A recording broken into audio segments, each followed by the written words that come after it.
Hello and welcome to the latest edition of On the Whistle with me, Phil Smith and James Copley. Spring is over. Sunderland won a game. We had 2 days of sunny weather. And it's raining again, it's grey, it's miserable, and Sunderland have lost 5-1. So hope you enjoyed spring. Now it's back to reality. That was a pretty shocking afternoon. Do you know what? It's interesting because, obviously we've talked loads in these exact seats about all the reasons why the season's unravelled.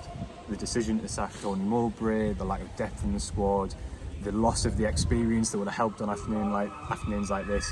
And I think all those factors are still relevant and right.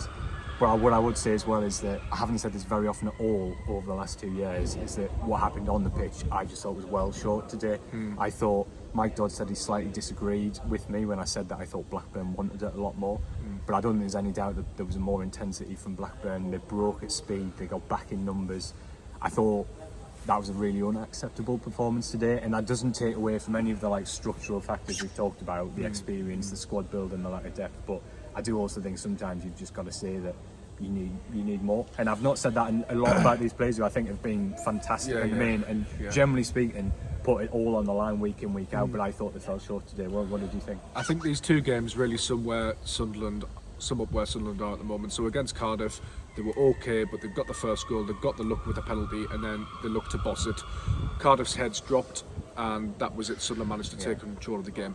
Sunderland, I think, and this may be a really unpopular Sunderland opinion, played all right for 20 minutes today. 20 minutes they were okay, we got a bad piece of luck. Robert slips. Ekwa in 09 should do better. Schmoditz, who was absolutely superb, scores a goal, and then he scores another one a couple of minutes later. Sunderland completely go under after that, which I think is a mentality thing.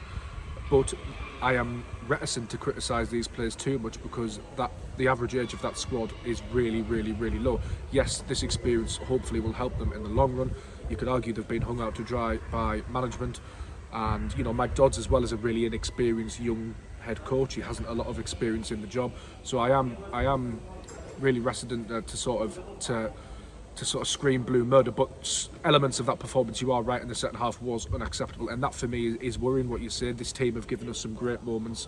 They do generally fight, but it just seemed like they wilted, which is a massive shame, and it's what we've been saying for a long time actually. You do have to be careful that you don't overexpose young players and you end up ruining them. There's nobody that can't tell me that a Lyndon Gooch or a Danny Batho and Alex Pritchard might not change the result, because you don't know, but they could have helped those young players get through some of those tricky moments. Yeah, I agree. And then, like I say, I'm not taking it from anything we've talked about for weeks, but I just felt today felt slightly different to me at some of the other It did, you're right, it did. But I think you're absolutely right. But I think that as well, just to add on that, it's a group that completely drained and knackered. The drama this season, the managerial changes, the transfer stuff, everything that happens at Sunderland, the injuries, the having to play loads of games, the ups, the downs. I'm not surprised. No, I agree with that totally. Right, let's get into some of your questions. This would be fun. Steve says resign. Now, I don't know if that's aimed at me and you, or if I've it's aimed at anyone. Thinking about that for a long time, but to be listen, honest. Steve, if it's aimed at us, fair enough. You're not the first, you won't be the last. After today, no arguments from us. But, we'll finish the video at least. Rich, if you're watching this, you can take this as my resignation. Someone else says, why, Phil, why? Come on, I can't answer that. All I can say is we're all in this together to the bitter end, come what may, and nobody's getting out of it that easily. Can I just say in the 66th minute, that was brilliant for Tom Lynn, by the way. Really nice moment. Sunderland losing but still came together. That's what the club's about, and I think it's just worth mentioning. Wrote about Sunderland, had work in the Echo as well as I Love Supreme. Meant a lot to a lot of people. I didn't know him personally, but the tributes were beautiful, and I think that's definitely something that was good. The one positive from the game. It was the one positive of the day, really. Tom Huntley says, is it acceptable for KLD to keep avoiding scrutiny? Says, what was his reason for not turning up to the fans meeting, which was earlier this month? People will have seen the minutes, so you can catch it on the Sunderland Echo website. And then give the board the briefing that decisions for football side are based on direction from the top. I think this is a really good question, and I do feel like the way the season's unravelled, I think obviously we've heard from Kirill sort of promoting the stadium changes, the money that's going to be invested into the stadium this summer, which he's more than entitled to doing, which is more than fair enough. And is objectively good. This result has not changed that. No. Albeit the stadium had got into a state of disrepair where it badly needs that. But I do think that there is going to need to be some accountability this summer about the way the season's unravelled. That is mostly on the football side. The decision to remove Tony Mowbray and not be bringing in someone of a higher calibre. The January window, which has not improved the squad. And that's not a dig on those players. Some of them are very young, some of them could be good next season. But a January window that did not in any way, shape or form address the obvious issues in this team that we could all see. And no, really did this summer. And I'm going to chuck a couple of things into one. I've had loads of comments about Christian Speakman, whether he should stay, whether he should go. Totally fair to ask that question, because ultimately he is responsible for the football and operation at the football club, and the season's unravelled badly. Michael Beale, ultimately he's accountable for that decision. It was the wrong decision, and it was a decision that really derailed the season and undid a lot of positivity. But I do ultimately think, and you can't stress enough, that Sunderland operate within a budget and a strategy that is set from the board level, and that board level ultimately comes from the ownership. So the sort of extremities that we've seen in the strategy this season ultimately stem from the ownership. And I think, Christian comes out and essentially he speaks to us fairly often, and he kind of takes it on the chin and he defends it to the hilt, because ultimately he's employed by the owner. But at some point I think the owner is going to have to he's going to have to show a little bit of accountability, and I think fans need to hear from him this summer, whether it's when a new manager's appointment, whenever it may be. I think they need to hear from him, and I think he needs to try and A, explain what's going on, and B, explain how he's going to try and put it right. Absolutely. And there's loads of good things have happened. I was just about to say, he's such a good... I loved watching that team on Good Friday. Football's fantastic. So many amazing moments since the takeover happened. I'm not trying to rewrite history and say that the club's not progressed. You only have to look at the value of this squad, even on an afternoon like this one, compare it with a few years ago. But the thing I always look to, and we're spitballing slightly here, I always look to the academy and the state that's in, and it is in a really, really good state. There's some really good youngsters coming through. But one thing I've thought about recently in terms of Sunderland's investment generally in the playing squad, what is the goal of that? Is the goal of it just to develop players, play them and then sell them? Or is the goal to move the club forward with those players? Yes, if you have to sell one or two, fair enough. But what are we doing here? Yeah, well, what Speakman has always said is, we are building a team to get promoted. On the odd occasion, players will outpace us, and we will use that to reinvest in the squad and move forward. Well, we've seen this summer that what they're currently doing, which I think, or the last couple of windows, an even more extreme version of the strategy has not worked, and we need to see that corrected. And it's been really bad messaging as well, because at no point did anybody come out and say, and temper expectations and say, look, we overperformed, we're not maybe expecting to be in the playoffs again. That's okay. Maybe if you'd have lanced that ball, I'm not saying everybody would have been happy with that, people would have said that showed a lack of ambition, but if you'd have lanced that ball early and said, this is what we're going, this is what we're doing, but ultimately you sacked Tony Mowbray when you're just outside the playoffs. And if the answer is that they felt that they could achieve what they did last season, and that was the expectation, then fair enough, but there needs to be a level of realism about the decisions that have then made that so much more difficult. Mowbray and January, for me, are the two things. You can say what you like. Sunderland were in an okay position at the point in which tournament, and I know they'd played badly in a couple of games, but they were in an okay position at the point. This season was absolutely not destined to finish where it is now. No. Absolutely not. And I love that some of the members of this group, of this team, they've given me some great moments. I think it's brilliant. I love prioritising youth. I do think it's class. And I like thinking outside of the box, but the cold hard facts are that the average age of a championship promotion squad, which apparently is where Sunderland want to be, is 29 or there or thereabouts. Ours is way off that at the moment. That's not to say that we could get an average age of a squad that's 29 not automatically go up, but it does serve to illustrate. And listen, we've seen Sunderland have promise experienced, but it does serve to illustrate that have been dreadful. It does serve to illustrate that you do need something along the line. It's a balance. Okay, we've got two more questions. Where are we at?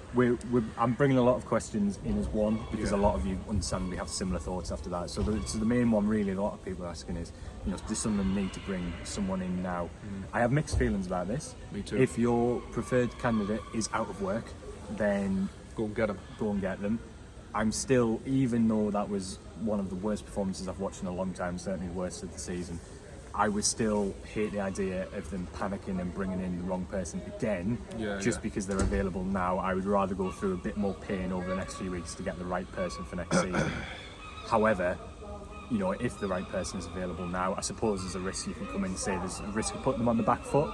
But with the players coming back, I do think someone should be able to come in and get attuned to an extent out of these players. So my honest answer to that is, I don't see the point in waiting if the right candidate is available now. I think they'll wait. I don't think they'll. If they've identified someone who they think is not available right now and is going to be available in the summer, I'm still inclined to say let's wait, because I think it's a huge appointment. They're going to wait. They want that. They can't do it now. I mean, that would just. I think, and you'll probably come with this, but the more broader, interesting question is when that person comes in, can he bring his own people with him?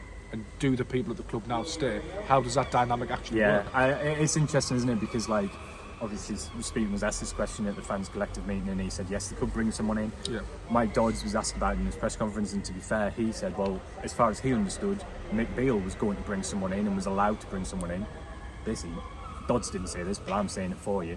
It just wasn't there long enough for it to happen. Right. So right. I think the plan was the plan is for someone to bring in, but there is that dynamic in terms of how senior is that role that you bring in? Absolutely. What is the dynamics of the coaching group? So I think it's a really fair question. And just from Mike Dodds' point of view as well, I know Sunderland fans won't be too happy with him at the moment, and that's fair enough. He does strike me as a very nice man, working very hard, to be honest, being put in a very difficult position.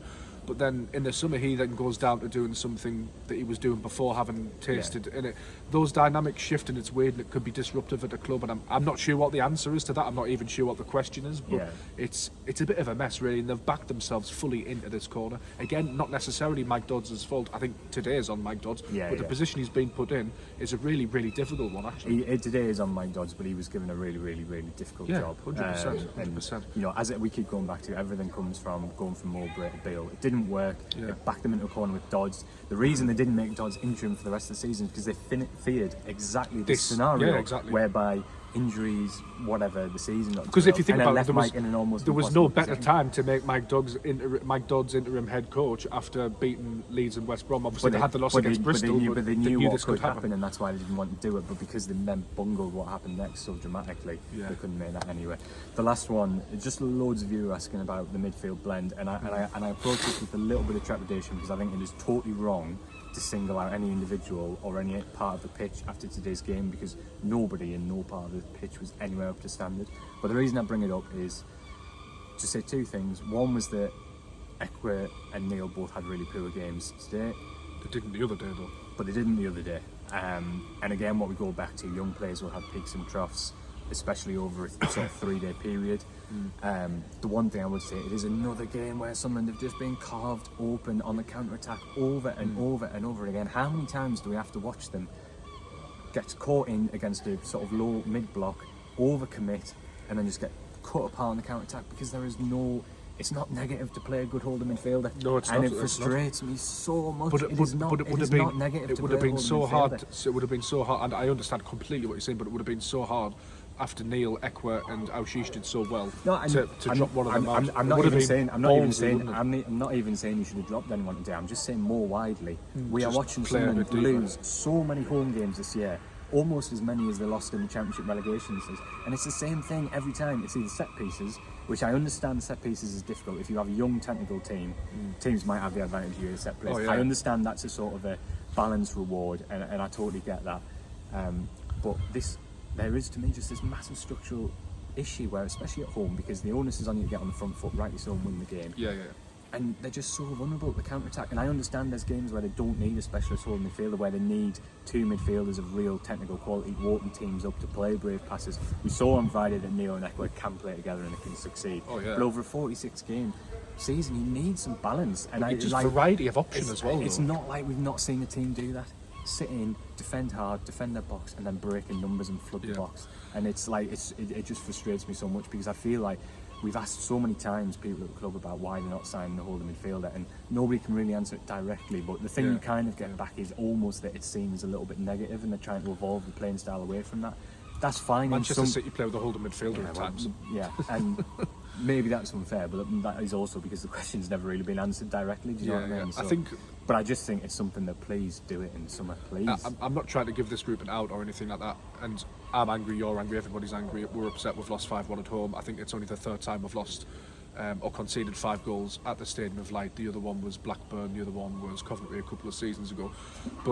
And I understand we're going deep into things and stuff like that, but it is 2 games in 48 hours. I know that's not necessarily an excuse, but with the sort of the small nature of this squad, the way it's been built, I can sort of throw that in as well. I am not trying to justify anything that's You happened. can understand why it happened. You can. And I'm you just can, trying to yeah. sort of draw out these common themes in a way, because they are common themes. The holding midfielder, the striker. We haven't even talked about the striker. The small playing squad, the young playing squad. These are themes that have been there for a while. And the massively frustrating thing is, and I think that's what's contributing towards these sack the board comments and stuff like that, is that they've been going on now for 18 months. Yeah. And that's where the frustration lies for a lot of people. And it's fair enough. It is fair enough. That's enough, isn't it? That was a nice rant to end it was. We've all had enough, haven't we? We've all had enough talking about Jesus Blackburn 5, Christ. Sunderland 1. So let's go. Thanks for watching, everyone. Yeah, cheers.